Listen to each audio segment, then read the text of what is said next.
ಮೈಸೂರಿನ ಸಾಹಿತಿ ಹಾಗೂ ಪತ್ರಕರ್ತೆ ಶ್ರೀಮತಿ ಮಾನಲತಾ ಮೋಹನ್ ಸಾರಥ್ಯದ ಇದು ಜನಮನ ಟಿವಿ ಕನ್ನಡದ ಕೌಟುಂಬಿಕ ವಾಹಿನಿ. ಎಲ್ಲರಿಗೂ ನಮಸ್ಕಾರ. ಎಲ್ಲರಿಗೂ ದಸರಾ ಹಬ್ಬದ ಹಾರ್ದಿಕ ಶುಭಾಶಯಗಳು. ನನ್ನ ಹೆಸರು ನಯನ. ಇವರು ನನ್ನ ತಂದೆ ಬದರಿ ಅಂತ, ಇವರು ನನ್ನ ತಾಯಿ ಲತಾ ಅಂತ. ನಾವು ಅರವಿಂದ್ ನಗರದಲ್ಲಿ ಮನಸ್ವಿನಿ ಅಂತ ನಮ್ಮನೆ ನೈಬರ್. ನಾವು ಈ ಅರವಿಂದ್ ನಗರದಲ್ಲಿ ಇರೋದು. ಈ ಏರಿಯಾಗೆ ಬಂದು 4 ವರ್ಷ ಆಯಿತು. ನಾವು ಈ ಬೊಂಬೆನ ಈ ಸಲ 10ನೇ ವರ್ಷದ್ದು ಕೂರಿಸಿರೋದು. 10 ವರ್ಷದಿಂದನೂ ಕೂಡ ಕೂರಿಸ್ತಾ ಇದ್ದೀವಿ. ತುಂಬ ಖುಷಿ ಆಗುತ್ತೆ. ಪ್ರತಿ ವರ್ಷನೂ ಇನ್ಕ್ರೀಸ್ ಮಾಡ್ಕೊಂಡು ಹೋಗ್ತಾ ಇದ್ದೀವಿ. ಒಂದೊಂದು ಥೀಮ್ ಮೇಲೆ ಪ್ರತಿ ವರ್ಷನೂ ಇಡ್ತಾ ಬರ್ತಿದ್ದೀವಿ.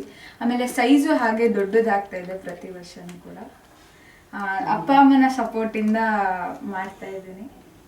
ನಂಗೆ ಇದರಲ್ಲಿ ಇಂಟ್ರೆಸ್ಟು. ಸೊ ಹ್ಯಾಂಡ್ಮೇಡ್ ಸ್ವಲ್ಪ ನಾನು ಇಷ್ಟಪಡ್ತೀನಿ, ಹ್ಯಾಂಡ್ಮೇಡ್ ಮಾಡಿ ಇಡಲಿಕ್ಕೆ. ಸೊ ಈ ಸಲಿನೂ ಕೂಡ ನನ್ನ ಕೈಯಿಂದ ತುಂಬ ಮಾಡಿದ್ದೀನಿ. ಶಂಕು ಚಕ್ರ, ಆಮೇಲೆ ಬ್ಯಾಕ್ ಡ್ರಾಪ್ ಆಗಿರ್ಬೋದು, ತ್ರಿಶೂಲ ಆಗಿರ್ಬೋದು, ಆಮೇಲೆ ದಿನಸಿ ಅಂಗಡಿ, ತರಕಾರಿ ಅಂಗಡಿ ಎಲ್ಲ ನನ್ನ ಕೈಯಿಂದ ಮಾಡಿರೋದು. ಹೊರಗಡೆನೂ ತರ್ತೀವಿ, ಬಟ್ ತರೋದಕ್ಕಿಂತ ನನಗೆ ಹ್ಯಾಂಡ್ಮೇಡ್ ಇಷ್ಟ ಆಗುತ್ತೆ. ಸೊ ಅದರಲ್ಲಿ ಮಾಡ್ತೀನಿ. ಅಪ್ಪ ಅಮ್ಮನ ಸಪೋರ್ಟಿಂದ, ಹಾಗೆ ನೈಬರ್ ಸಪೋರ್ಟು, ತಂದೆ ತಾಯಿನ ಆಶೀರ್ವಾದದಿಂದ, ದೇವರ ಆಶೀರ್ವಾದದಿಂದ ಇಷ್ಟು ಕೂರಿಸ್ತಾ ಇದ್ದೀನಿ. ಧನ್ಯವಾದಗಳು.